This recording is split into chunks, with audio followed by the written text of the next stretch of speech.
साथियों, जय सेवा, जय जोहार, जय गोंडवाना।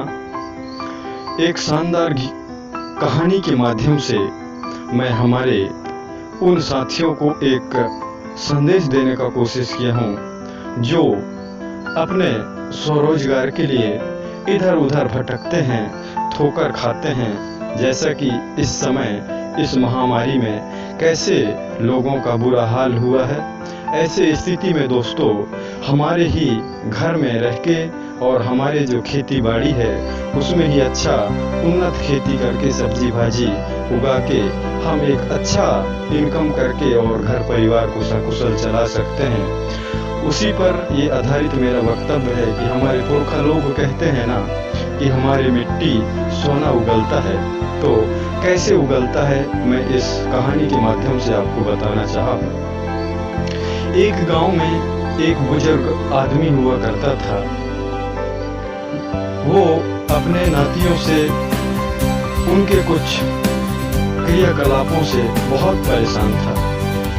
वो दोनों नाती घर में कोई काम नहीं करते थे, इधर उधर घूमते फिरते रहते थे। खेती बाड़ी पर्याप्त था, सिंचाई का भी साधन था, लेकिन घर में अगर उनको काम काज के लिए कुछ बोलो तो नाराज होके इधर उधर काम में भाग जाते थे। तो नाती उनका जो दादी है वो परेशान हो गया कि आखिर क्या किया जाए। सब कुछ है घर में, खेती है, बाड़ी है, सिंचाई का साधन है, कुआं है, नलकूप है, लेकिन ये करते नहीं। तो दादी के दिमाग में एक सुझाव आया और उन दोनों नातियों को एक दिन बोला कि जाओ उस खेत में 5 एकड़ का खेत है, वहाँ नीचे मेरे दादी ने सोने का और चांदी का कुछ घड़ा गाड़े हैं। उनने मुझे बताए हैं, लेकिन एग्जैक्ट जगह नहीं बताए हैं कि किस जगह में गाड़े हैं। तो गहती फावड़ा लो और एक तरफ से कमर भर की गहराई तक खोदना शुरू कर दो।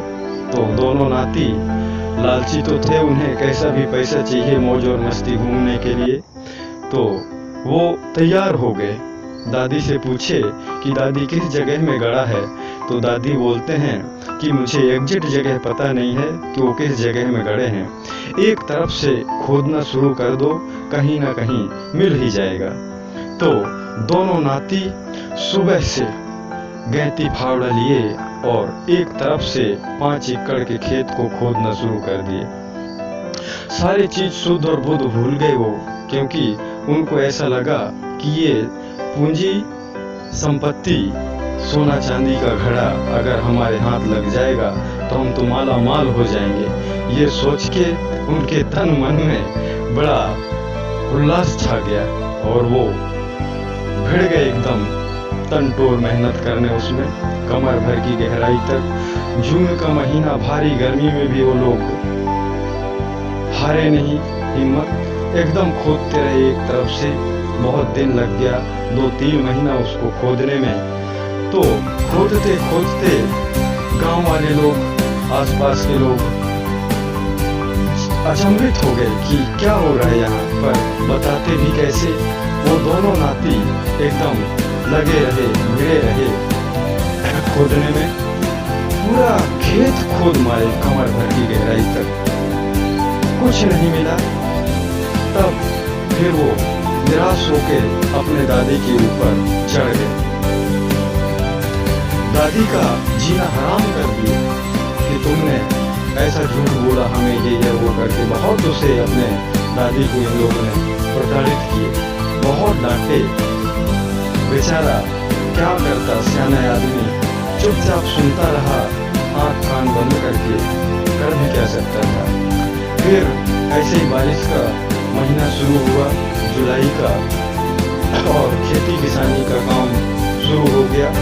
जब उसमें बीज डालने का नौबत आया, तब दादी और नाती सभी घर परिवार मिलके वो खेत में गए, बढ़िया सा हल चलाए और उसमें धान का बीज डाले। तो दोस्तों उसमें जो धान का फसल पका ना, वो कभी जन्म में नहीं पका था। ऐसा धान, मोटा मोटा पेड़ और धान की बड़ी बड़ी बाली। आसपास के लोग हैरत अंगेज रह गए कि ऐसा फसल कैसे आया। तो उसका पीछे एक राज था दोस्तों।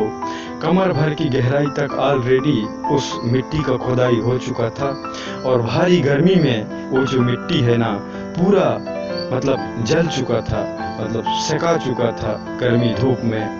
मतलब बहुत ही उसमें उर्वरक शक्ति आ गया था, तो स्वाभाविक था फसल आना।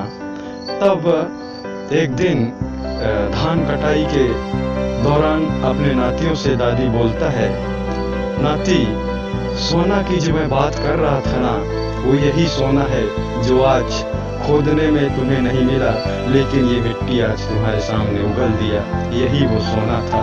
तो मेरे लिए बहुत नाराज हुए थे ना, और मैं दिखा दिया कि वो सोना क्या था। तब से वो दोनों नाती कहीं काम में नहीं जाते, अपने खेत में ही सोना और चांदी उगाते। तो दोस्तों हमारी जो जमीन है ना, ये कहावत ही नहीं कि लोग कहते हैं हमारी मिट्टी सोना उगलता है, ये हकीकत है। आज के समय में हमें थोड़ा उन्नत खेती करने की जरूरत है। बढ़िया सा तरह तरह की चीजें जो अच्छे महंगे दाम में बिकते हैं, सब्जी भाजी, हल्दी, अदरक और बढ़िया बढ़िया चीजें, जिससे हम मोटा रकम कमा सकते हैं। फिर हमें कहीं भटकने की जरूरत नहीं है, न कहीं दर ठोकर खाने की जरूरत नहीं है। हम घर में ही मालिक बन के और बढ़िया सा जिंदगी जी सकते हैं। दोस्तों ये कहानी के माध्यम से मेरा यही संदेश है कि और आग्रह भी है हमारे युवाओं से कि वो दर ठोकर ना खाएं, हमारे ही जमीन में, अपने ही जमीन में बढ़िया सा काम करके घर परिवार के साथ रह के और अपना जीवन यापन करें। यह सब मेरा संदेश था दोस्तों। कैसा लगा ये मेरा संदेश मुझे यूट्यूब चैनल के माध्यम से जरूर अवगत कराएंगे।